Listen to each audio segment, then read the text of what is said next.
Chapitre 8. Pendant le reste de l'hiver, les Duroy allèrent souvent chez les Walter. Georges même y dînait seul à tout instant, Madeleine se disant fatiguée et préférant rester chez elle.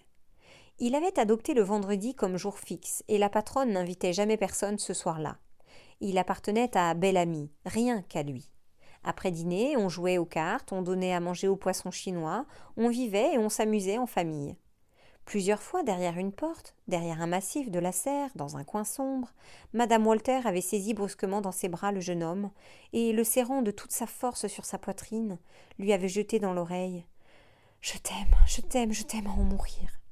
Mais toujours il l'avait repoussé froidement, en répondant d'un ton sec « Si vous recommencez, je ne viendrai plus ici. » Vers la fin de mars, on parla tout à coup du mariage des deux sœurs. Rose devait épouser, disait-on, le comte de Latour-Yvelin et Suzanne, le marquis de Cazolles. Ces deux hommes étaient devenus des familiers de la maison, de ces familiers à qui on accorde des faveurs spéciales, des prérogatives sensibles. Georges et Suzanne vivaient dans une sorte d'intimité fraternelle et libre, bavardaient pendant des heures, se moquaient de tout le monde et semblaient se plaire beaucoup ensemble. Jamais ils n'avaient reparlé du mariage possible de la jeune fille, ni des prétendants qui se présentaient.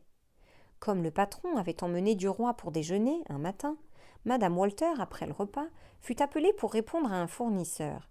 Et Georges dit à Suzanne « Allons donner du pain aux poissons rouges. » Ils prirent chacun sur la table un gros morceau de mie et s'en allèrent dans la serre. Tout le long de la vasque de marbre, on laissait par terre des coussins afin qu'on pût se mettre à genoux autour du bassin, pour être plus près des bêtes nageantes.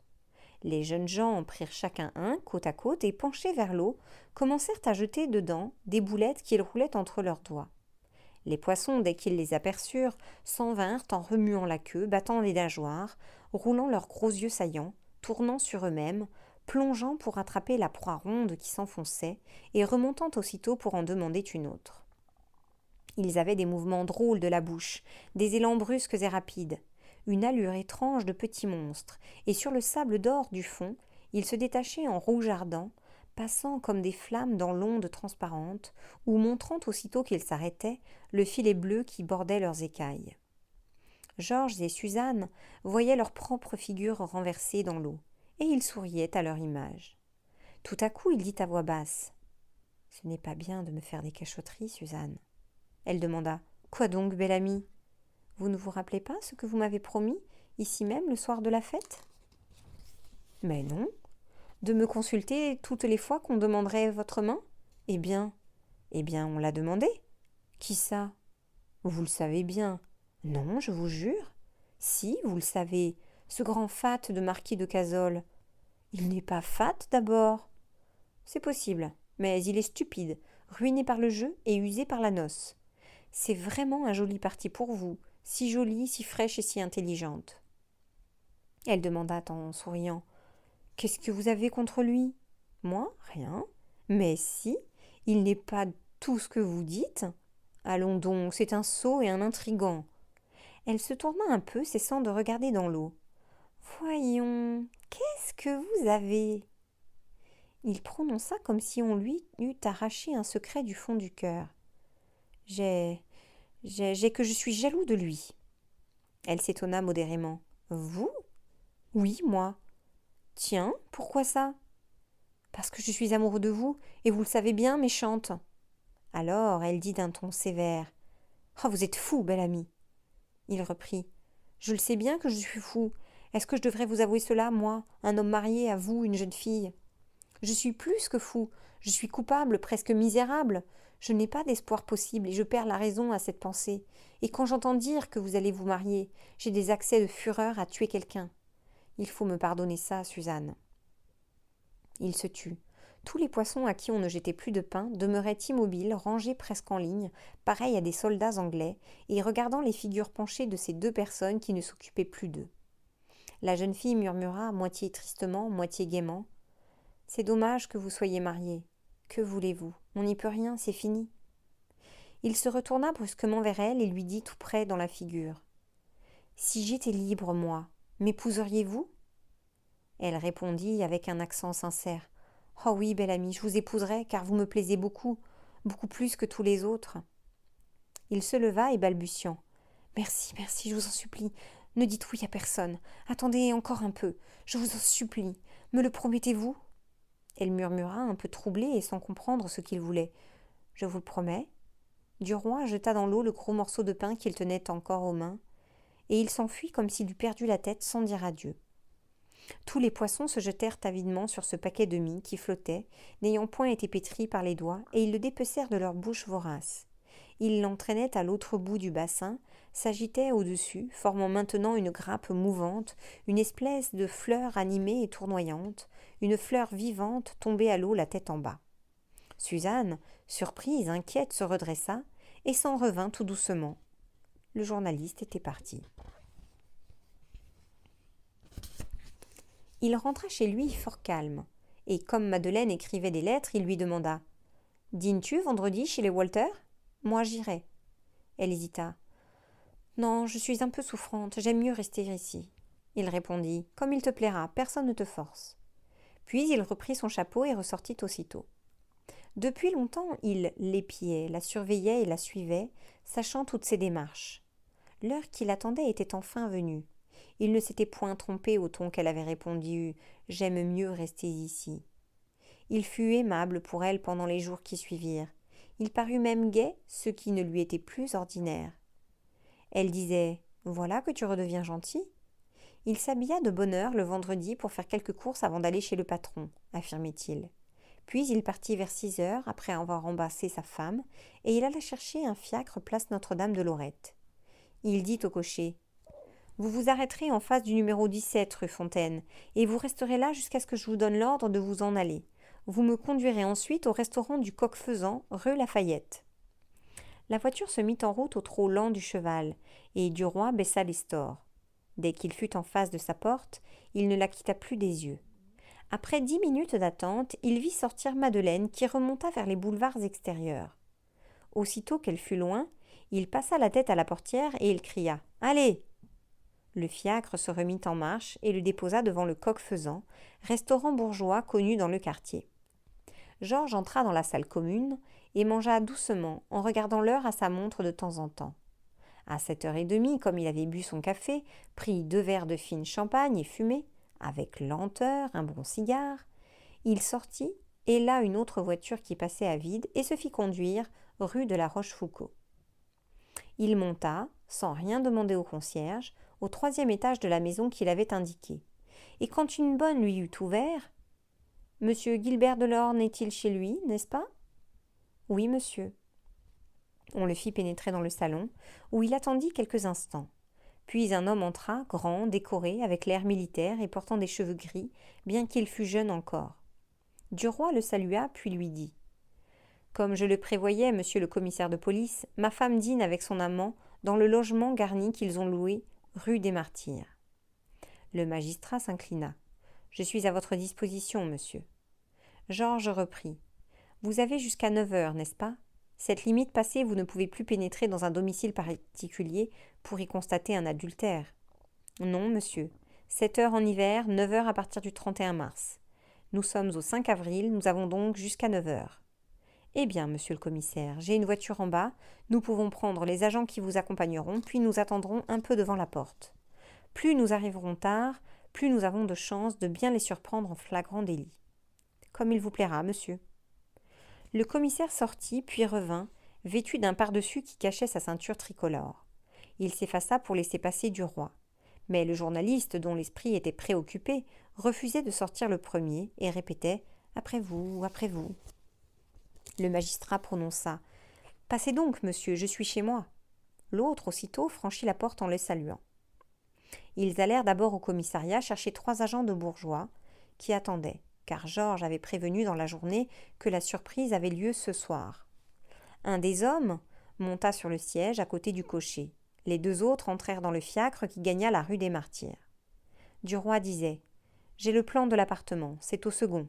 Nous trouverons d'abord un petit vestibule, puis la chambre à coucher. Les 3 autres pièces se commandent. Aucune sortie ne peut faciliter la fuite.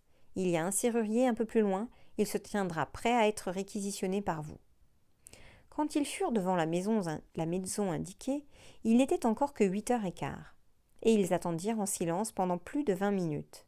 Mais lorsqu'ils virent que les 3 quarts allaient sonner, Georges dit « Allons maintenant !»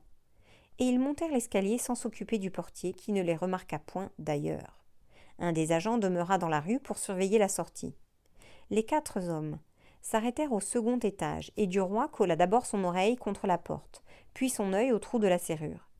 Il n'entendit rien et ne vit rien. Il sonna. Le commissaire dit à ses agents « Vous resterez ici, prêts à tout appel. » Et ils attendirent. Au bout de 2 ou 3 minutes, Georges tira de nouveau le bouton du timbre plusieurs fois de suite.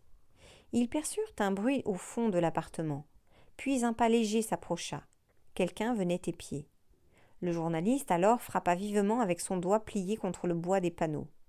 Une voix de femme qu'on cherchait à déguiser, demanda « Qui est là ?» L'officier municipal répondit « Ouvrez au nom de la loi !»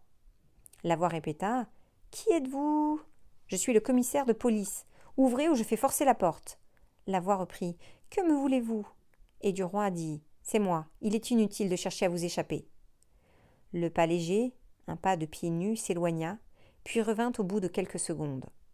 Georges dit « Si vous ne voulez pas ouvrir, nous enfonçons la porte. » Il serrait la poignée de cuivre et d'une épaule il poussait lentement. Comme on ne répondait plus, il donna tout à coup une secousse si violente et si vigoureuse que la vieille serrure de cette maison meublée céda. Les vis arrachées sortirent du bois et le jeune homme faillit tomber sur Madeleine qui se tenait debout dans l'antichambre, vêtue d'une chemise et d'un jupon, les cheveux défaits, les jambes dévêtues, une bougie à la main. Il s'écria « C'est elle, nous les tenons !» Et il se jeta dans l'appartement. Le commissaire ayant ôté son chapeau le suivit et la jeune femme effarée s'en vint derrière eux en les éclairant. Ils traversèrent une salle à manger dont la table non desservie montrait les restes du repas. Des bouteilles à champagne vides, une terrine de foie gras ouverte, une carcasse de poulet et des morceaux de pain à moitié mangés. 2 assiettes posées sur le dressoir portaient des piles d'écailles d'huîtres. La chambre semblait ravagée par une lutte. Une robe coiffait une chaise, une culotte d'homme restait à cheval sur le bras d'un fauteuil. 4 bottines, 2 grandes et 2 petites, traînaient au pied du lit, tombées sur le flanc. C'était une chambre de maison garnie, aux meubles communs où flottait une odeur odieuse et fade des appartements d'hôtel, odeur émanée des rideaux, des matelas, des murs, des sièges, odeur de toutes les personnes qui avaient couché ou vécu, un jour ou 6 mois, dans ce logis public, et laissé là un peu de leur senteur, de cette senteur humaine qui, s'ajoutant à celle des devanciers, formait à la longue une puanteur confuse, douce et intolérable, la même dans tous ces lieux. Une assiette à gâteau, une bouteille de chartreuse et 2 petits verres encore à moitié pleins encombraient la cheminée. Le sujet de la pendule de bronze était caché par un grand chapeau d'homme. Le commissaire se retourna vivement et regardant Madeleine dans les yeux. « Vous êtes bien Madame Claire Madeleine Duroy, épouse légitime de Monsieur Prosper Georges Duroy, publiciste ici présent ?» Elle articula d'une voix étranglée. « Oui, monsieur. Que faites-vous ici ?» Elle ne répondit pas. Le magistrat reprit. « Que faites-vous ici ? Je vous trouve hors de chez vous, presque dévêtue, dans un appartement meublé. Qu'êtes-vous venu y faire ?» Il attendit quelques instants, puis, comme elle gardait toujours le silence. « Du moment que vous ne voulez pas l'avouer, madame, je vais être contraint de le constater. » On voyait dans le lit la forme d'un corps caché sous le drap. Le commissaire s'approcha et appela « Monsieur ?» L'homme caché ne remua pas. Il paraissait tourner le dos, la tête enfoncée sous un oreiller. L'officier toucha ce qui semblait être l'épaule et répéta « Monsieur, ne me forcez pas, je vous prie, à des actes. » Mais le corps voilé demeurait aussi immobile que s'il eût été mort. Duroy, qui s'était avancé vivement, saisit la couverture, la tira et, arrachant l'oreiller, découvrit la figure livide de monsieur Laroche-Mathieu.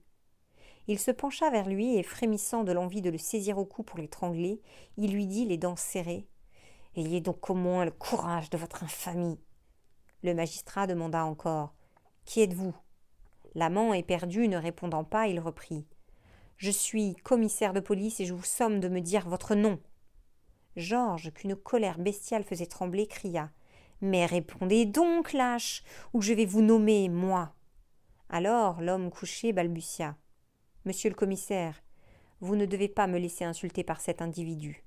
Est-ce à vous ou à lui que j'ai affaire ? Est-ce à vous ou à lui que je dois répondre ? Il paraissait n'avoir plus de salive dans la bouche. L'officier répondit « C'est à moi, monsieur, à moi seul.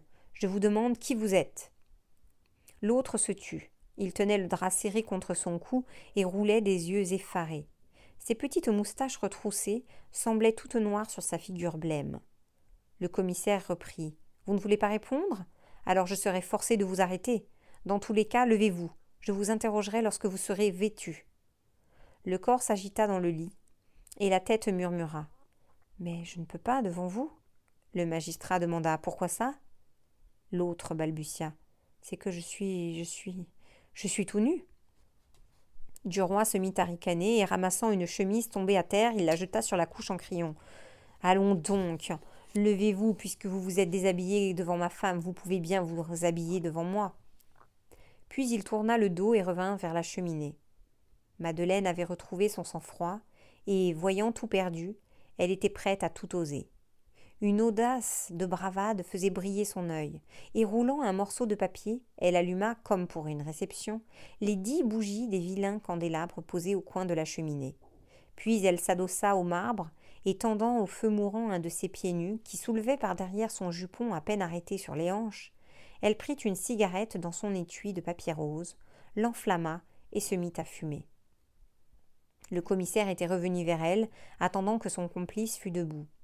Elle demanda avec insolence « Vous faites souvent ce métier-là, monsieur ?» Il répondit gravement « Le moins possible, madame. » Elle lui souriait sous le nez. « Je vous en félicite.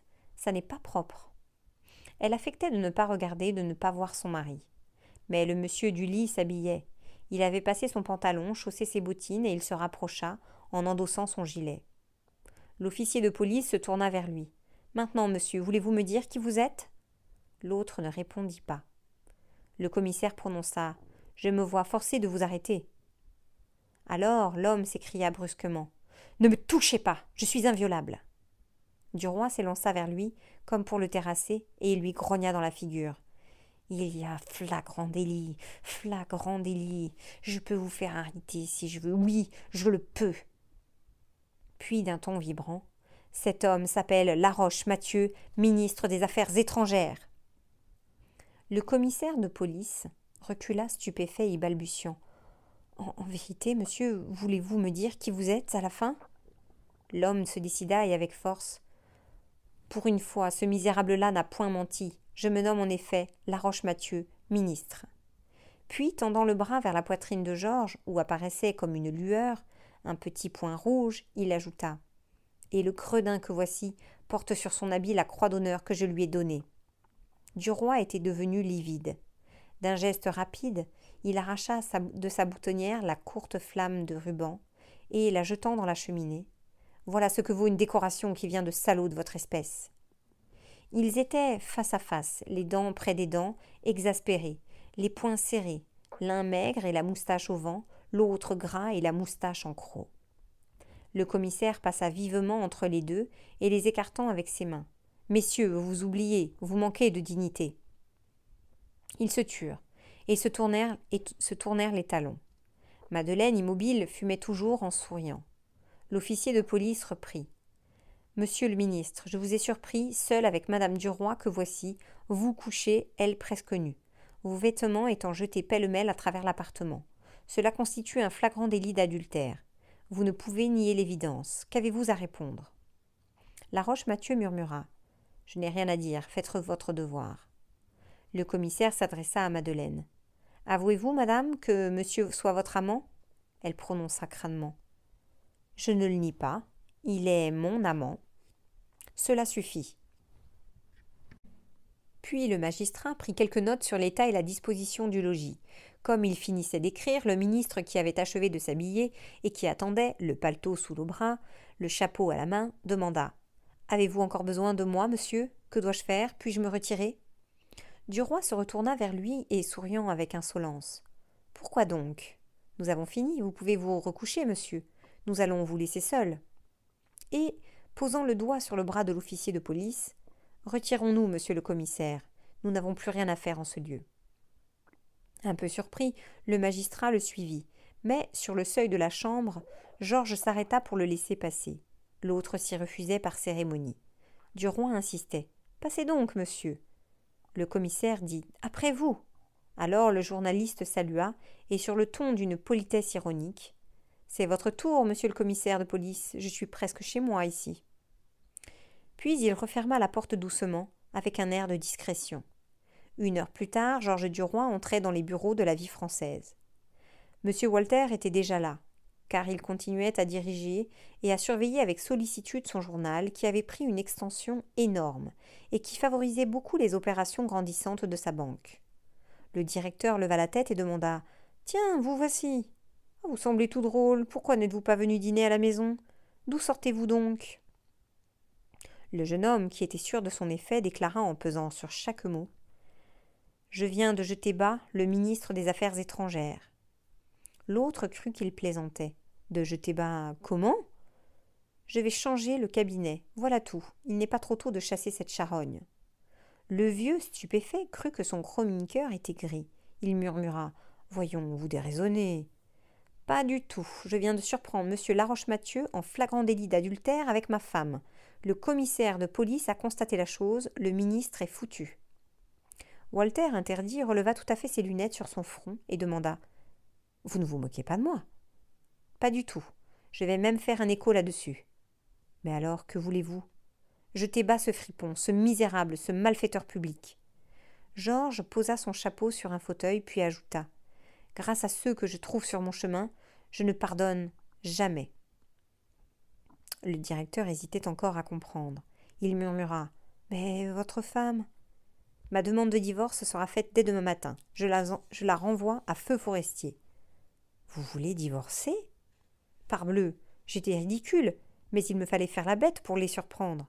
Ça y est, je suis maître de la situation. » Monsieur Walter n'en revenait pas, et il regardait Duroy avec des yeux effarés, pensant « Bigre, c'est un gaillard bon à ménager. » Georges reprit « Me voici libre. J'ai une certaine fortune, je me présenterai aux élections au renouvellement d'octobre, dans mon pays où je suis fort connu.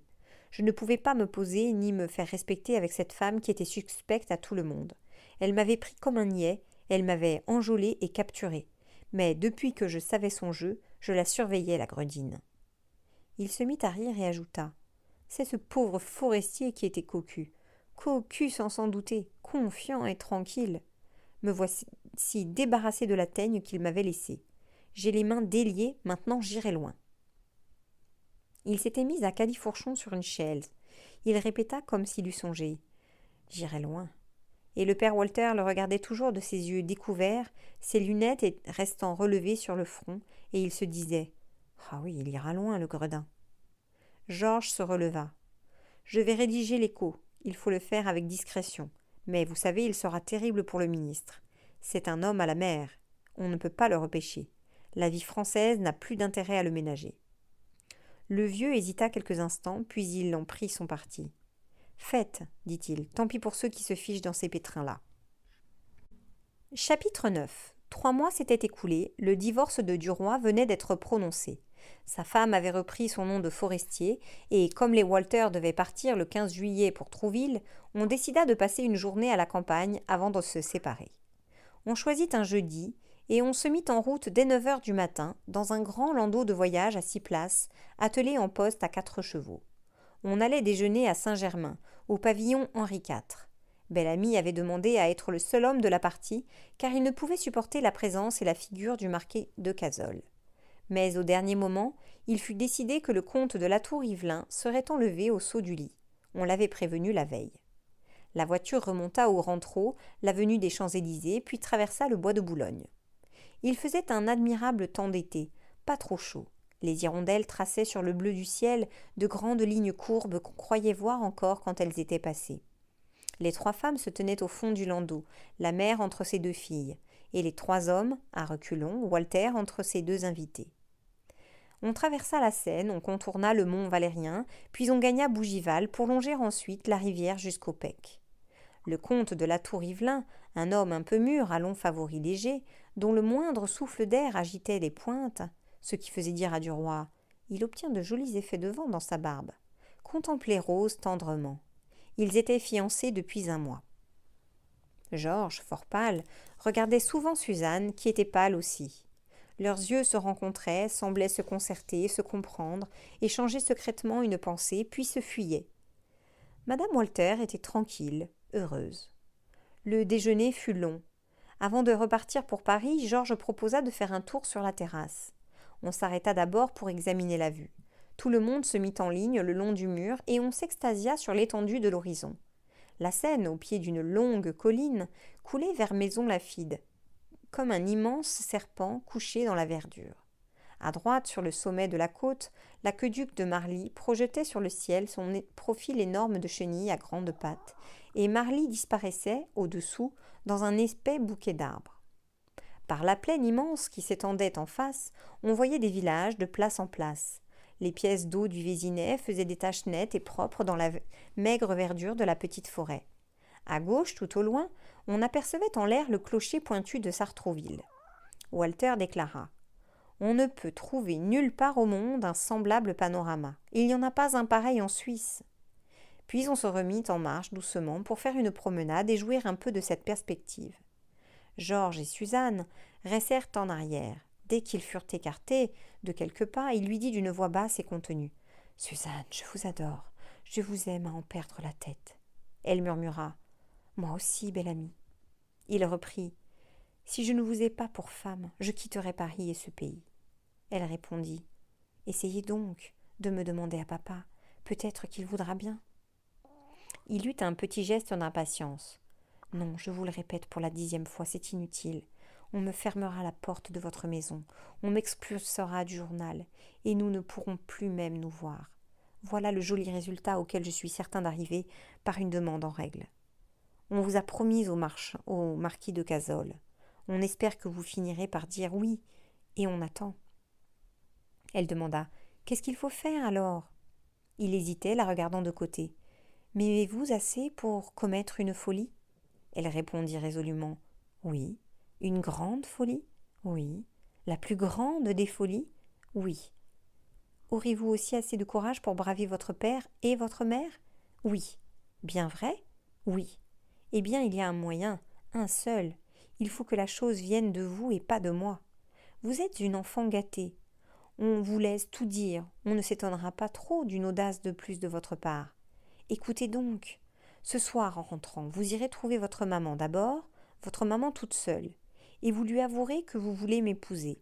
Elle aura une grosse émotion et une grosse colère. Suzanne l'interrompit. « Oh, maman voudra bien. » Il reprit vivement. « Non, vous ne la connaissez pas. Elle sera plus fâchée et plus furieuse que votre père. Vous verrez comme elle refusera. Mais vous tiendrez bon, vous ne céderez pas, vous répéterez que vous voulez m'épouser, moi seule, rien que moi. Le ferez-vous ? Je le ferai. Et en sortant de chez votre mère, vous direz la même chose à votre père, d'un air très sérieux et très décidé. Oui, oui, et puis, c'est là que ça devient grave. Si vous êtes résolu, bien résolu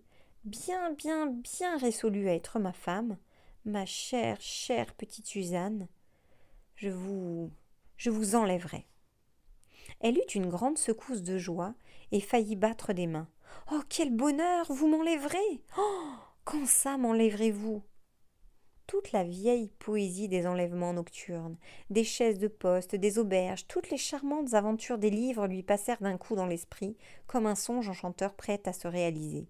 Elle répéta : « Quand ça m'enlèverez-vous » Il répondit très bas : « Mais ce soir, cette nuit. » Elle demanda frémissante : « Et où irons-nous » ? Ça, c'est mon secret. Réfléchissez à ce que vous faites. Songez bien qu'après cette fuite, vous ne pourrez plus être que ma femme. C'est le seul moyen, mais il est très dangereux pour vous. » Elle déclara : « Je suis décidée.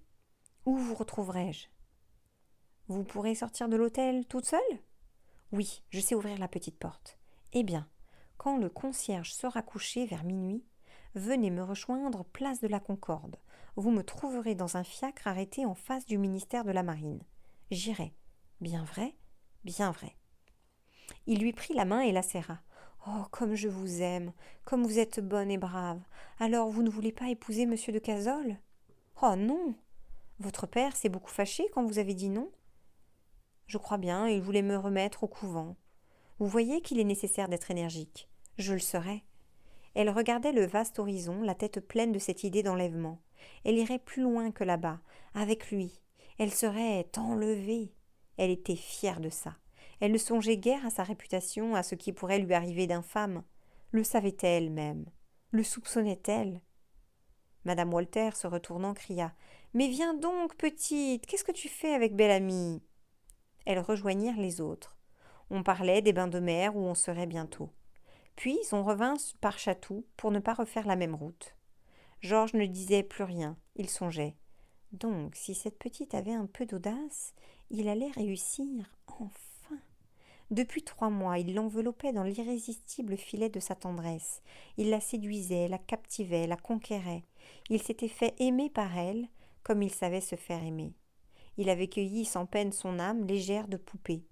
Il avait obtenu d'abord qu'elle refusât M. de Cazolles. Il venait d'obtenir d'elle qu'elle s'enfuit avec lui, car il n'y avait pas d'autre moyen. Madame Walter, il le comprenait bien, ne consentirait jamais à lui donner sa fille. Elle l'aimait encore, elle l'aimerait toujours avec une violence intraitable. Il la contenait par sa froideur calculée, mais il la sentait rongée par une passion impuissante et vorace. Jamais il ne pourrait la fléchir, jamais elle n'admettrait qu'il prît Suzanne. Mais une fois qu'il tiendrait la petite au loin, il traiterait de puissance à puissance avec le père. Pensant à tout cela, il répondait par phrases hachées aux choses qu'on lui disait et qu'il n'écoutait guère. Il parut revenir à lui lorsqu'il rentra dans Paris.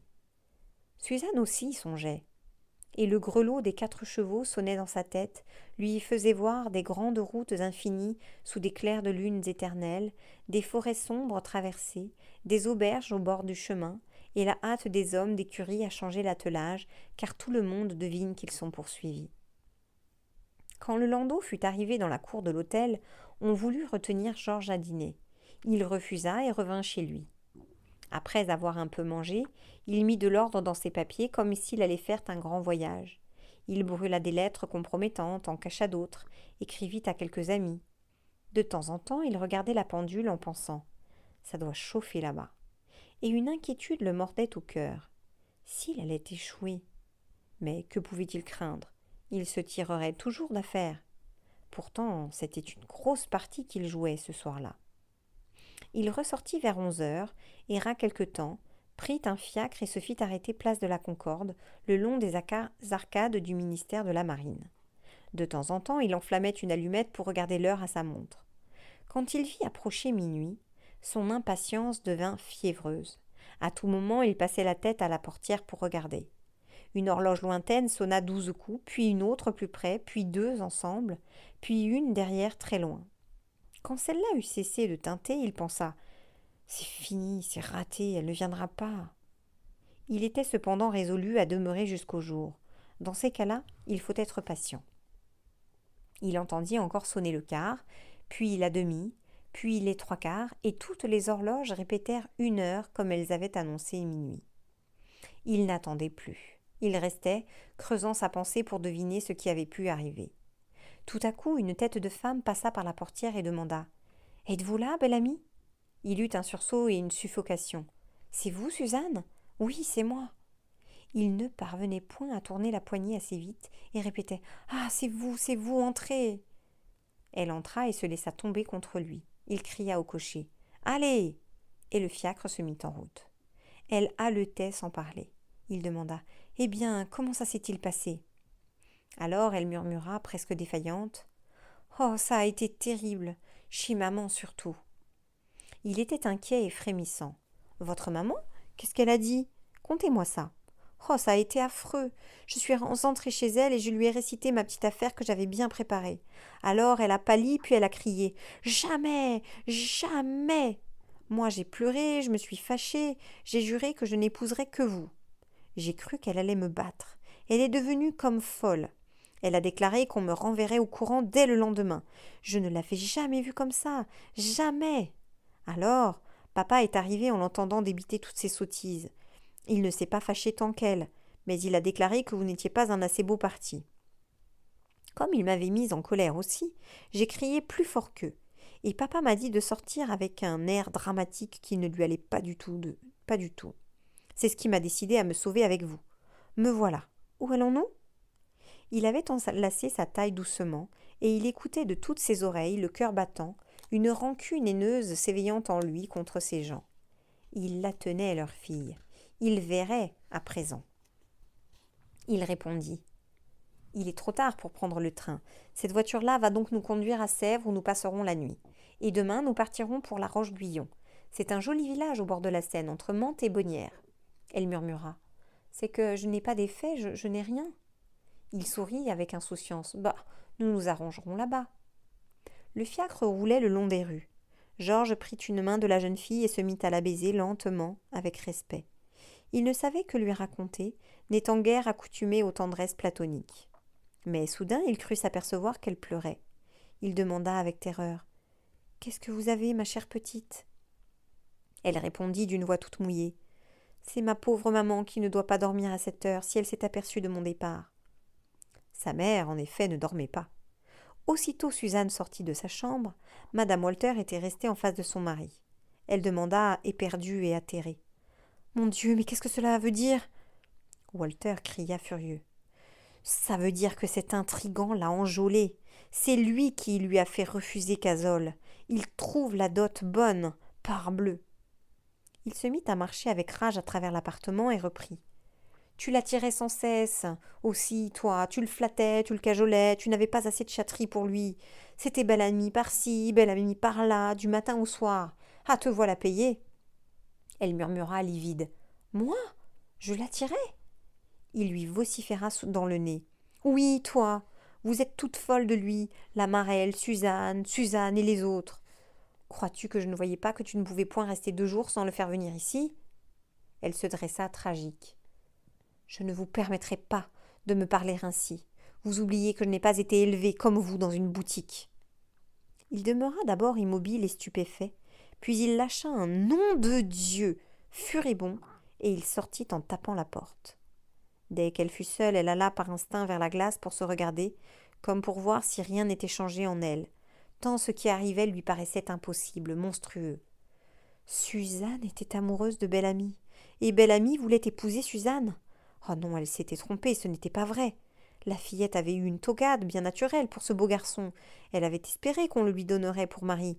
Elle avait fait son petit coup de tête, mais lui ne pouvait pas être complice de ça. Elle réfléchissait, troublée comme on l'est devant les grandes catastrophes. Oh non, Bel-Ami ne devait rien savoir de l'escapade de Suzanne. Et elle songea longtemps à la perfidie et à l'innocence possible de cet homme. Quel misérable s'il avait préparé le coup. Et qu'arriverait-il ? Que de dangers et de tourments elle prévoyait ? S'il ne savait rien, tout pouvait s'arranger encore. On ferait un voyage avec Suzanne pendant 6 mois et ce serait fini. Mais comment pourrait-elle le revoir, elle, ensuite ? Car elle l'aimait toujours. Cette passion était entrée en elle à la façon de ces pointes de flèches qu'on ne peut plus arracher. Vivre sans lui était impossible. Avant, autant mourir. Sa pensée s'égarait dans ses angoisses et dans ses incertitudes. Une douleur commençait à poindre dans sa tête. Ses idées devenaient pénibles, troubles, lui faisaient mal. Elle s'énervait à chercher, s'exaspérait de ne pas savoir. Elle regarda sa pendule, il était 1 heure passée. Elle se dit « Je ne veux pas rester ainsi. Je deviens folle. Il faut que je sache. Je vais réveiller Suzanne pour l'interroger. » Et elle s'en alla déchaussée, pour ne pas faire de bruit, une bougie à la main vers la chambre de sa fille. Elle ouvrit bien doucement, entra, regarda le lit. Il n'était pas défait. Elle ne comprit point d'abord, et pensa que la fillette discutait encore avec son père. Mais aussitôt un soupçon horrible l'effleura, et elle courut chez son mari. Elle y arriva d'un élan, blême et haletante. Il était couché et lisait encore. Il demanda effaré. « Eh bien quoi ? Qu'est-ce que tu as ?» Elle balbutiait. « As-tu vu Suzanne ? » ?»« Moi ? Non, pourquoi ? Elle est partie. Elle n'est pas dans sa chambre. » Il sauta d'un bond sur le tapis, chaussa ses pantoufles et, sans caleçon, la chemise au vent, il se précipita à son tour vers l'appartement de sa fille. Dès qu'il l'eut vue, il ne conserva point de doute, elle s'était enfuie. Il tomba sur un fauteuil et posa sa lampe par terre devant lui. Sa femme l'avait rejoint. Elle bégaya. « Eh bien ?» Il n'avait plus la force de répondre, il n'avait plus de colère, il gémit. C'est fait, il la tient, nous sommes perdus. Elle ne comprenait pas. Comment perdus? Eh oui, parbleu, il faut bien qu'il l'épouse maintenant. Elle poussa une sorte de cri de bête. Lui? Jamais, tu es donc fou! Il répondit tristement. Ça ne sert à rien de hurler. Il l'a enlevée, il l'a déshonorée. Le mieux est encore de la lui donner. En s'y prenant bien, personne ne saura cette aventure. Elle répéta, secouée d'une émotion terrible. Jamais, jamais il n'aura Suzanne. Jamais je ne consentirai. Walter murmura avec accablement. Mais il l'a, c'est fait, et il la gardera et il la cachera tant que nous n'aurons point cédé. Donc, pour éviter le scandale, il faut céder tout de suite. Sa femme, déchirée par une inavouable douleur, répéta. Non, non, non, non, non, non, jamais je ne consentirai. Il reprit, s'impatientant. Mais il n'y a pas à discuter, il le faut. Ah, le gredin, comme il nous a joué. Il est fort tout de même. Hein. Nous aurions pu trouver beaucoup mieux comme position, mais pas comme intelligence et comme avenir. C'est un homme d'avenir, hein. Il sera député et ministre. Madame Walter déclara avec une énergie farouche. Jamais je ne lui laisserai épouser Suzanne, tu entends? Jamais. Il finit par se fâcher et par prendre en homme pratique la défense de Bel-Ami. Mais tais-toi donc, je te répète qu'il le faut absolument. Et qui sait? Peut-être ne le regretterons-nous pas. Avec les êtres de cette trempe-là, on ne sait jamais ce qui peut arriver. Tu as vu comme il a jeté bas en 3 articles ce niais de la Roche-Mathieu, et comme il l'a fait avec dignité, ce qui était rudement difficile dans sa situation de mari. Enfin, nous verrons. Toujours est-il que nous sommes pris. Nous ne pouvons plus nous tirer de là. Elle avait envie de crier, de se rouler par terre, de s'arracher les cheveux. Elle prononça encore d'une voix exaspérée. « Il ne l'aura pas. Je ne veux pas. » Walter se leva, ramassa sa lampe, reprit. « Tiens, tu es stupide comme toutes les femmes. Vous n'agissez jamais que par passion. Vous ne savez pas vous plier aux circonstances. Vous êtes stupide. Moi, je te dis qu'il l'épousera. Il le faut. » Et il sortit en traînant ses pantoufles. Il traversa, fantôme comique en chemise de nuit, le large corridor du vaste hôtel endormi et rentra sans bruit dans sa chambre.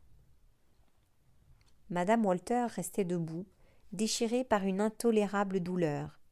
Elle ne comprenait pas bien encore d'ailleurs. Elle souffrait seulement, puis il lui sembla qu'elle ne pourrait pas demeurer là, immobile jusqu'au jour.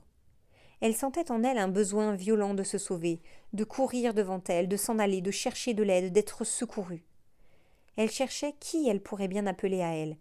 Quel homme? Elle n'en trouvait pas. Un prêtre? Ah oui, un prêtre. Elle se jetterait à ses pieds, elle lui avouerait tout, lui confesserait sa faute et son désespoir. Il comprendrait, lui, que ce misérable ne pouvait pas épouser Suzanne et il empêcherait cela. Il lui fallait un prêtre tout de suite. Mais où le trouver? Où aller? Pourtant, elle ne pouvait rester ainsi. Alors passa devant ses yeux ainsi qu'une vision, l'image sereine de Jésus marchant sur les flots. Elle le vit comme elle le voyait en regardant le tableau. Donc il l'appelait, il lui disait « Venez à moi, venez vous agenouiller à mes pieds, je vous consolerai et je vous inspirerai ce qu'il faut faire. » Elle prit sa bougie, sortit et descendit pour gagner la serre. Le Jésus était tout au bout, dans un petit salon qu'on fermait par une porte vitrée, afin que l'humidité des terres ne détériorât point la toile. Cela faisait une sorte de chapelle dans une forêt d'arbres singuliers. Quand madame Walter entra dans le jardin d'hiver, ne l'ayant jamais vu que plein de lumière, elle demeura saisie devant sa profondeur obscure. Les lourdes plantes des pays chauds épaississaient l'atmosphère de leur haleine pesante, et les portes n'étant plus ouvertes, l'air de ce bois étrange, enfermé sous un dôme de verre, entrait dans la poitrine avec peine, étourdissait, grisait, faisait plaisir et mal, donnait à la chair une sensation confuse de volupté énervante et de mort. La pauvre femme marchait doucement, émue par les ténèbres où apparaissaient, à la lueur errante de sa bougie, des plantes extravagantes, avec des aspects de monstres, des apparences d'êtres, des difformités bizarres. Tout d'un coup, elle aperçut le Christ. Elle ouvrit la porte qui le séparait d'elle et tomba à genoux. Elle le pria d'abord éperdument, balbutiant des mots d'amour, des invocations passionnées et désespérées. Puis, l'ardeur de son appel se calmant, elle leva les yeux vers lui et demeura saisie d'angoisse.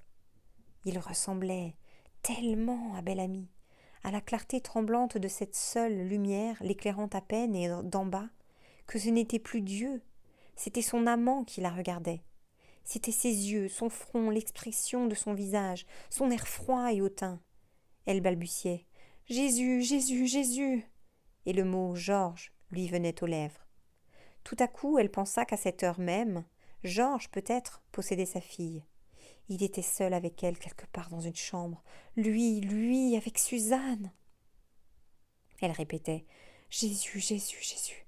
Mais elle pensait à eux, à sa fille et à son amant. Ils étaient seuls dans une chambre, et c'était la nuit. Elle les voyait si nettement qu'ils se dressaient devant elle, à la place du tableau. Ils se souriaient, ils s'embrassaient. La chambre était sombre, le lit entr'ouvert. Elle se souleva pour aller vers eux, pour prendre sa fille par les cheveux et l'arracher à cette étreinte. Elle allait la saisir à la gorge, l'étrangler, sa fille qu'elle haïssait, sa fille qui se donnait à cet homme. Elle la touchait, ses mains rencontrèrent la toile. Elle heurtait les pieds du Christ. Elle poussa un grand cri et tomba sur le dos. Sa bougie renversée s'éteignit. Que se passa-t-il ensuite ? Elle rêva longtemps des choses étranges, effrayantes. Toujours Georges et Suzanne passaient devant ses yeux, enlacés avec Jésus-Christ qui bénissait leur horrible amour. Elle sentait vaguement qu'elle n'était point chez elle. Elle voulait se lever et fuir, elle ne le pouvait pas. Une torpeur l'avait envahie, qui liait ses membres et ne lui laissait que sa pensée en éveil, trouble cependant, torturée par des images affreuses, irréelles, fantastiques, perdue dans un songe malsain, le songe étrange et parfois mortel que font entrer dans les cerveaux humains les plantes endormeuses des pays chauds, aux formes bizarres et aux parfums épais. Le jour venu, on ramassa Madame Walter, étendue sans connaissance, presque asphyxiée. Devant, Jésus marchant sur les flots. Elle fut si malade qu'on craignit pour sa vie. Elle ne reprit que le lendemain l'usage complet de sa raison. Alors elle se mit à pleurer. La disparition de Suzanne fut expliquée aux domestiques par un envoi brusque au couvent, et M. Walter répondit à une longue lettre de Duroy, en lui accordant la main de sa fille.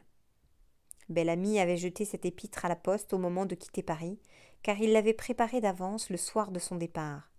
Il y disait, en termes respectueux, qu'il aimait depuis longtemps la jeune fille, que jamais aucun accord n'avait eu lieu entre eux, mais que, la voyant venir à lui, en toute liberté pour lui dire « Je serai votre femme », il se jugeait autorisé à la garder, à la cacher même, jusqu'à ce qu'il eût obtenu une réponse des parents, dont la volonté légale avait pour lui une valeur moindre que la volonté de sa fiancée. Il demandait que M. Walter répondît, poste restante, un ami devant lui faire parvenir la lettre. Quand il eut obtenu ce qu'il voulait, il ramena Suzanne à Paris et la renvoya chez ses parents, s'abstenant lui-même de paraître avant quelque temps. Ils avaient passé 6 jours au bord de la Seine, à la Roche-Guyon. Jamais la jeune fille ne s'était tant amusée. Elle avait joué à la bergère. Comme il la faisait passer pour sa sœur, ils vivaient dans une intimité libre et chaste, une sorte de camaraderie amoureuse. Il jugeait habile de la respecter. Dès le lendemain de leur arrivée, elle acheta du linge et des vêtements de paysanne, et elle se mit à pêcher à la ligne, la tête couverte d'un immense chapeau de paille orné de fleurs des champs. Elle trouvait le pays délicieux. Il y avait là une vieille tour et un vieux château où l'on montrait d'admirables tapisseries. Georges, vêtu d'une vareuse achetée toute faite chez un commerçant du pays, promenait Suzanne, soit à pied le long des berges, soit en bateau. Ils s'embrassaient à tout moment, frémissant, elle innocente et lui prêt à succomber. Mais il savait être fort, et quand il lui dit « Nous retournerons à Paris demain, votre père m'accorde votre main », elle murmura naïvement « Déjà, ça m'amusait tant d'être votre femme. » Chapitre 10. Il faisait sombre dans le petit appartement de la rue de Constantinople, car Georges Duroy et Clotilde de Marelle, s'étant rencontrés sous la porte, étaient entrés brusquement, et elle lui avait dit, sans lui laisser le temps d'ouvrir les persiennes, « Ainsi tu épouses Suzanne Walter ?» Il avoua avec douceur et ajouta, « Tu ne le savais pas ?» Elle reprit, debout devant lui, furieuse, indignée, « Tu épouses Suzanne Walter ? C'est trop fort, c'est trop fort. Voilà 3 mois que tu me cajoles pour me cacher ça. Tout le monde le sait, excepté moi. C'est mon mari qui me l'a appris. » Duroy se mit à ricaner, un peu confus tout de même, et, ayant posé son chapeau sur un coin de la cheminée, il s'assit dans un fauteuil. Elle le regardait bien en face, et elle dit d'une voix irritée et basse. « Depuis que tu as quitté ta femme, tu préparais ce coup-là, et tu me gardais gentiment comme maîtresse pour faire l'intérim ? Quel gredin tu es !» Il demanda. « Pourquoi ça ? J'avais une femme qui me trompait, je l'ai surprise, j'ai obtenu le divorce, et j'en épouse une autre, quoi de plus simple ?» Elle murmura, frémissante. « Oh, comme tu es roué et dangereux, toi !»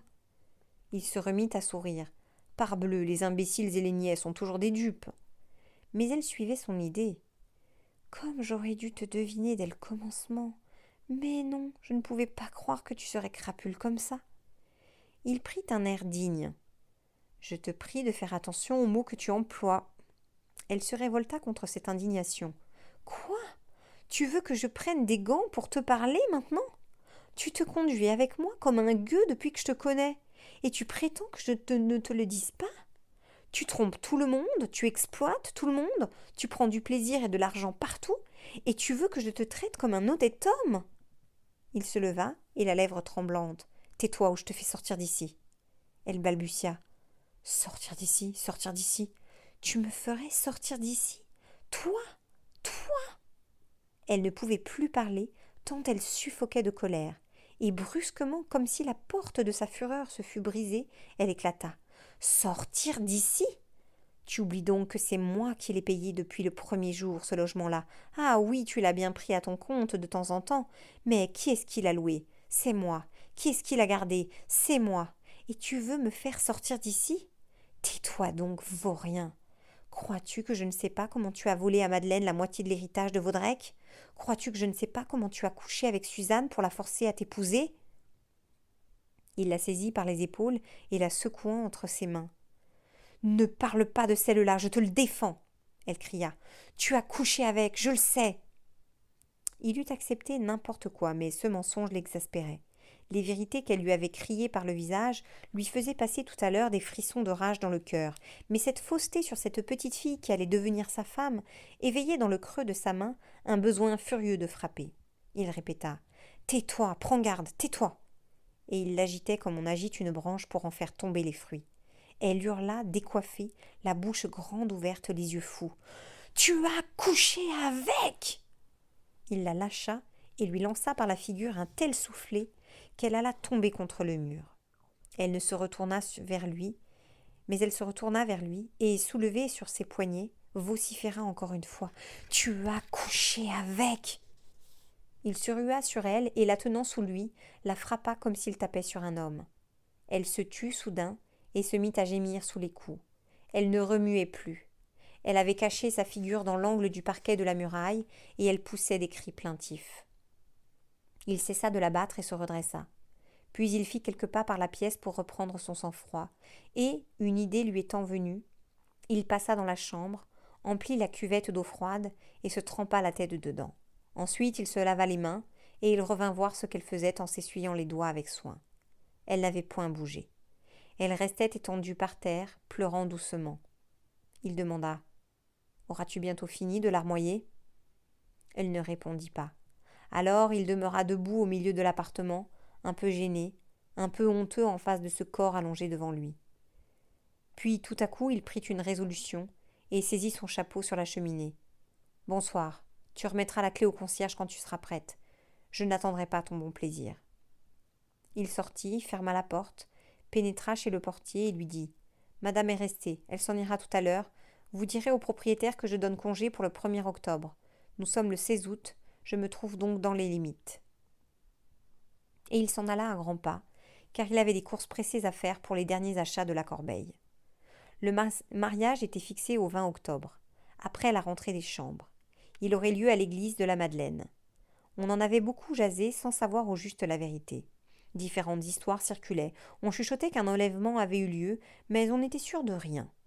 D'après les domestiques, Madame Walter, qui ne parlait plus à son futur gendre, s'était empoisonnée de colère le soir où cette union avait été décidée, après avoir fait conduire sa fille au couvent à minuit. On l'avait ramenée presque morte. Assurément, elle ne se remettrait jamais. Elle avait l'air maintenant d'une vieille femme. Ses cheveux devenaient tout gris, et elle tombait dans la dévotion, communiant tous les dimanches. Dans les premiers jours de septembre, la Vie française annonça que le baron Duroy de Cantel devenait son rédacteur en chef, M. Walter conservant le titre de directeur.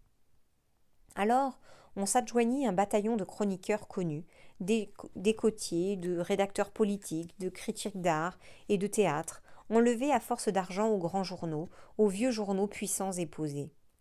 Les anciens journalistes, les journalistes graves et respectables, ne haussaient plus les épaules en parlant de la vie française. Le succès rapide et complet avait effacé la mésestime des écrivains sérieux pour les débuts de cette feuille. Le mariage de son rédacteur en chef fut ce qu'on appelle un fait parisien. Georges Duroy et les Walter ayant soulevé beaucoup de curiosité depuis quelque temps. Tous les gens qu'on cite dans les Échos se promirent d'y aller. Cet événement eut lieu par un jour clair d'automne. Dès 8 heures du matin, tout le personnel de la Madeleine, étendant sur les marches du haut perron de cette église qui domine la rue Royale un large tapis rouge, faisait arrêter les passants, annonçait au peuple de Paris une grande cérémonie qui allait avoir lieu. Les employés se rendant à leur bureau, les petites ouvrières, les garçons de magasin, s'arrêtaient, regardaient, et songeaient vaguement aux gens riches qui dépensaient tant d'argent pour s'accoupler. Vers 10 heures, les curieux commencèrent à stationner. Ils demeuraient là quelques minutes, espérant que, peut-être, ça commencerait tout de suite. Puis ils s'en allaient. À 11 heures, des détachements de sergents de ville arrivèrent et se mirent presque aussitôt à faire circuler la foule, car des attroupements se formaient à chaque instant. Les premiers invités apparurent bientôt, ceux qui voulaient être bien placés pour tout voir. Ils prirent les chaises en bordure, le long de la nef centrale. Peu à peu, il en venait d'autres, des femmes qui faisaient un bruit d'étoffe, un bruit de soie, des hommes sévères, presque tous chauves, marchant avec une correction mondaine, plus graves encore en ce lieu. L'église s'emplissait lentement. Un flot de soleil entrait par l'immense porte ouverte, éclairant les premiers rangs d'amis. Dans le chœur, qui semblait un peu sombre, l'autel couvert de cierges faisait une clarté jaune, humble et pâle en face du trou de lumière de la grande porte. On se reconnaissait, on s'appelait d'insignes, on se réunissait par groupes. Les hommes de lettres, moins respectueux que les hommes du monde, causaient à mi-voix. On regardait les femmes. Norbert de Varenne, qui cherchait un ami, aperçut Jacques Rival vers le milieu des lignes de chaises, et il le rejoignit. « Eh bien, dit-il, l'avenir est aux malins. » L'autre, qui n'était point envieux, répondit « Tant mieux pour lui, sa vie est faite. » Et ils se mirent à nommer les figures aperçues. Rival demanda « Savez-vous ce qu'est devenue sa femme ?» Le poète sourit. « Oui et non. Elle vit très retirée, m'a-t-on dit, dans le quartier Montmartre. Mais il y a un mais. Je lis depuis quelque temps dans La Plume des articles politiques qui ressemblent terriblement à ceux de Forestier et de Duroy. Ils sont d'un nommé Jean Le Dol, un jeune homme, beau garçon, intelligent, de la même race que notre ami Georges, et qui a fait la connaissance de son ancienne femme. D'où j'ai conclu qu'elle aimait les débutants et les aimerait éternellement. Elle est riche d'ailleurs. Vaudrec et La Roche-Mathieu n'ont pas été pour rien les assidus de la maison. Rival déclara « Elle n'est pas mal, cette petite Madeleine, très fine et très rouée. Elle doit être charmante au découvert. Mais, dites-moi, comment se fait-il que Duroy se marie à l'église après un divorce prononcé ?» Norbert de Varenne répondit « Il se marie à l'église parce que, pour l'église, il n'était pas marié la première fois. » Comment ça ? Notre bel ami, par indifférence ou par économie, avait jugé la mairie suffisante en épousant Madeleine Forestier. Il s'était donc passé de bénédiction ecclésiastique, ce qui constituait, pour notre sainte mère l'Église, un simple état de concubinage. Par conséquent, il arrive devant elle aujourd'hui en garçon, et elle lui prête toutes ses pompes qui coûteront cher au père Walter. La rumeur de la foule, accrue, grandissait sous la voûte. On entendait des voix qui parlaient presque haut. On se montrait des hommes célèbres qui posaient, contents d'être vus, et gardant avec soin leur maintien adopté devant le public, habitués à se montrer ainsi dans toutes les fêtes dont ils étaient, leur semblait-il, les indispensables ornements, les bibelots d'art. Rival reprit. « Dites donc, mon cher, vous qui allez souvent chez le patron, est-ce vrai que madame Walter et Duroy ne se parlent jamais plus ?» Jamais. Elle ne voulait pas lui donner la petite, mais il tenait le père par des cadavres découverts, paraît-il, des cadavres enterrés au Maroc. Il a donc menacé le vieux de révélations épouvantables. Walter s'est rappelé l'exemple de Laroche-Mathieu et il a cédé tout de suite. Mais la mère, entêtée comme toutes les femmes, a juré qu'elle n'adresserait plus la parole à son gendre. Ils sont rudement drôles, en face l'un de l'autre. Elle a l'air d'une statue, de la statue de la vengeance, et il est fort gêné, lui, bien qu'il fasse bonne contenance, car il sait se gouverner, celui-là. Des confrères venaient leur serrer la main. On entendait des bouts de conversation politique, et vague comme le bruit d'une mer lointaine, le grouillement du peuple amassé devant l'église entrait par la porte avec le soleil, montait sous la voûte au-dessus de l'agitation plus discrète du public d'élite massé dans le temple. Tout à coup, le Suisse frappa 3 fois le pavé du bois de sa hallebarde. Toute l'assistance se retourna avec un long froufrou de jupe et un remuement de chaises. Et la jeune femme apparut, au bras de son père, dans la vive lumière du portail. Elle avait toujours l'air d'un joujou, d'un délicieux joujou blanc coiffé de fleurs d'oranger. Elle demeura quelques instants sur le seuil, puis, quand elle fit son premier pas dans la nef, les orgues poussèrent un cri puissant, annoncèrent l'entrée de la mariée avec leur grande voix de métal. Elle s'en venait, la tête baissée, mais point timide, vaguement émue, gentille, charmante, une miniature d'épousée. Les femmes souriaient et murmuraient en la regardant passer. Les hommes chuchotaient « Oh, exquise, adorable !» M. Walter marchait avec une dignité exagérée, un peu pâle, des lunettes d'aplomb sur le nez. Derrière eux, 4 demoiselles d'honneur, toutes les 4 vêtues de rose et jolies toutes les 4, formaient une cour à ce bijou de reine. Les garçons d'honneur, bien choisis, conformes au type, allaient d'un pas qui semblait réglé par un maître de ballet. Madame Walter les suivait, donnant le bras au père de son autre gendre, au marquis de la Tour-Yvelin, âgé de 72 ans. Elle ne marchait pas, elle se traînait, prête à s'évanouir à chacun de ses mouvements en avant. On sentait que ses pieds se collaient aux audales, que ses jambes refusaient d'avancer, que son cœur battait dans sa poitrine comme une bête qui bondit pour s'échapper. Elle était devenue maigre, ses cheveux blancs faisaient paraître plus blême encore et plus creux son visage. Elle regardait devant elle pour ne voir personne, pour ne songer peut-être qu'à ce qui la torturait. Puis Georges Duroy apparut avec une vieille dame inconnue. Il levait la tête sans détourner, non plus ses yeux fixes, durs, sous ses sourcils un peu crispés. Sa moustache semblait irritée sur sa lèvre. On le trouvait fort beau garçon. Il avait l'allure fière, la taille fine, la jambe droite. Il portait bien son habit que tachait comme une goutte de sang le petit ruban rouge de la Légion d'honneur. Puis venaient les parents, Rose avec le sénateur Rissolin. Elle était mariée depuis 6 semaines. Le comte de la Tour-Yvelin accompagnait la vicomtesse de Percemur. Enfin, ce fut une procession bizarre des alliés ou amis du roi qu'il avait présentés dans sa nouvelle famille, gens connus dans l'entremonde parisien, qui sont tout de suite les intimes et, à l'occasion, les cousins éloignés des riches parvenus. Gentilshommes déclassés, ruinés, tachés, mariés parfois, ce qui est pis. C'étaient M. de Bellevigne, le marquis de Banjolin, le comte et la comtesse de Ravenel, le comte de Ramorano, le prince de Kravaloff, le chevalier Valréali, puis des invités de Walter, le prince de Guerche, le duc et la duchesse de Ferracine, la belle marquise des Dunes. Quelques parents de Madame Walter gardaient un air comme il faut de province au milieu de ce défilé. Et toujours les orgues chantaient, poussaient par l'énorme monument les accents ronflants et rythmés de leurs gorges puissantes, qui crient au ciel la joie ou la douleur des hommes. On referma les grands battants de l'entrée, et tout à coup il fit sombre, comme si on venait de mettre à la porte le soleil. Maintenant, Georges était agenouillé à côté de sa femme dans le chœur, en face de l'autel illuminé. Le nouvel évêque de Tanger, crosse en main, mitre en tête, apparut, sortant de la sacristie pour les unir au nom de l'Éternel. Il posa les questions d'usage, échangea les anneaux, prononça les paroles qui lient comme des chaînes, et il adressa aux nouveaux époux une allocution chrétienne. Il parla de fidélité longuement, en termes pompeux. C'était un gros homme de grande taille, un de ces beaux prélats chez qui le ventre est une majesté. Un bruit de sanglots fit retourner quelques têtes. Madame Walter pleurait, la figure entre ses mains. Elle avait dû céder. Qu'aurait-elle fait? Mais depuis le jour où elle avait chassé de sa chambre sa fille revenue, en refusant de l'embrasser, Depuis le jour où elle avait dit à voix très basse à du roi qui la saluait sans cérémonie en reparaissant devant elle, « Vous êtes l'être le plus vil que je connaisse. Ne me parlez plus jamais, car je ne vous répondrai point. » Elle souffrait une intolérable et inapaisable torture. Elle haïssait Suzanne d'une haine aiguë, faite de passion exaspérée et de jalousie déchirante. Étrange jalousie de mère et de maîtresse, inavouable, féroce, brûlante comme une plaie vive.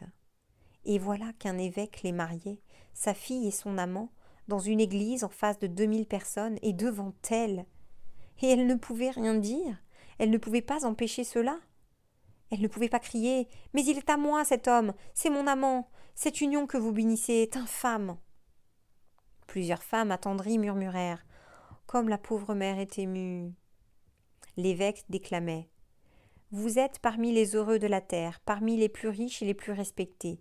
Vous, monsieur, que votre talent élève au-dessus des autres, vous qui écrivez, qui enseignez, qui conseillez, qui dirigez le peuple, vous avez une belle mission à remplir, un bel exemple à donner. » Du roi l'écoutait, ivre d'orgueil. Un prélat de l'église romaine lui parlait ainsi, à lui. Et il sentait derrière son dos une foule illustre venue pour lui. Il lui semblait qu'une force le poussait, le soulevait. Il devenait un des maîtres de la terre, lui, le fils des 2 pauvres paysans de Canteleu. Il les vit tout à coup dans leur humble cabaret au sommet de la côte, au-dessus de la grande vallée de Rouen, son père et sa mère donnant à boire aux campagnards du pays. Il leur avait envoyé 5000 francs en héritant du comte de Vaudrec. Il allait maintenant leur en envoyer 50 000. Et ils achèteraient un petit bien. Ils seraient contents, heureux. L'évêque avait terminé sa harangue. Un prêtre vêtu d'une étole dorée montait à l'autel, et les orgues recommencèrent à vibrer la gloire, à célébrer la gloire des nouveaux époux. Tantôt elle jetait des clameurs prolongées, énormes, enflées comme des vagues, si sonores et si puissantes qu'il semblait qu'elle dût se soulever et faire sauter le toit pour répandre dans le ciel bleu. Leur bruit vibrant emplissait toute l'église, faisait frissonner la chair et les âmes. Puis tout à coup elle se calmait, et des notes fines, alertes, couraient dans l'air, effleuraient l'oreille comme des souffles légers. C'étaient de petits chants gracieux, menus, sautillants, qui voletaient ainsi que des oiseaux. Et soudain, cette coquette musique s'élargissait de nouveau, redevenant effrayante de force et d'ampleur, comme si un grain de sable se métamorphosait en un monde. Puis des voix humaines s'élevèrent, passèrent au-dessus des têtes inclinées. Vaury et Landec, de l'opéra, chantaient. L'encens répandait une odeur fine de benjoin, et sur l'autel, le sacrifice divin s'accomplissait. L'homme-dieu, à l'appel de son prêtre, descendait sur la terre pour consacrer le triomphe du baron Georges Duroy.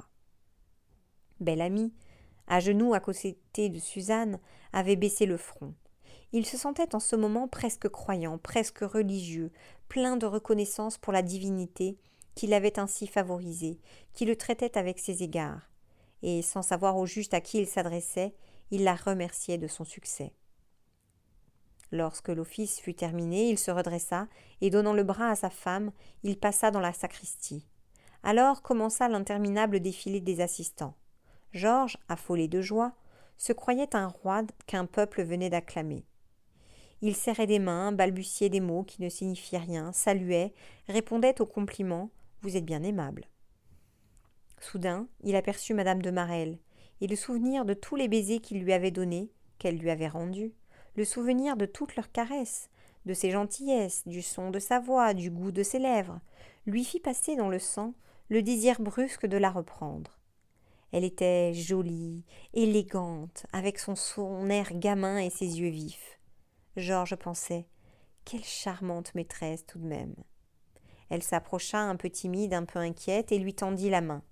Il la reçut dans la sienne et la garda. Alors il sentit l'appel discret de ses doigts de femme, la douce pression qui pardonne et reprend. Et lui-même, il la serrait, cette petite main, comme pour dire « Je t'aime toujours, je suis à toi ». Leurs yeux se rencontrèrent, souriants, brillants, pleins d'amour. Elle murmura de sa voix gracieuse « À bientôt, monsieur ». Il répondit gaiement « À bientôt, madame ». Et elle s'éloigna. D'autres personnes se poussaient. La foule coulait devant lui comme un fleuve. Enfin, elle s'éclaircit. Les derniers assistants partirent. Georges prit le bras de Suzanne pour retraverser l'église. Elle était pleine de monde, car chacun avait regagné sa place afin de les voir passer ensemble. Ils allaient lentement, d'un pas calme, la tête haute, les yeux fixés sur la grande baie ensoleillée de la porte. Il sentait sur sa peau courir de longs frissons, ces frissons froids que donnent les immenses bonheurs.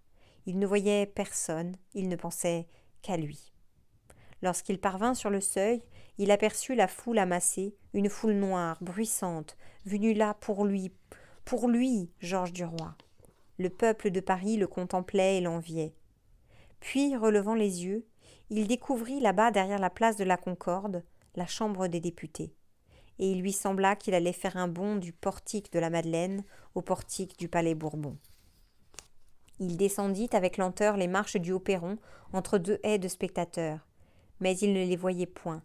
Sa pensée maintenant revenait en arrière, et devant ses yeux éblouis par l'éclatant soleil, flottait l'image de madame de Marelle, rajustant en face de la glace les petits cheveux frisés de ses tempes, toujours défaits au sortir du lit.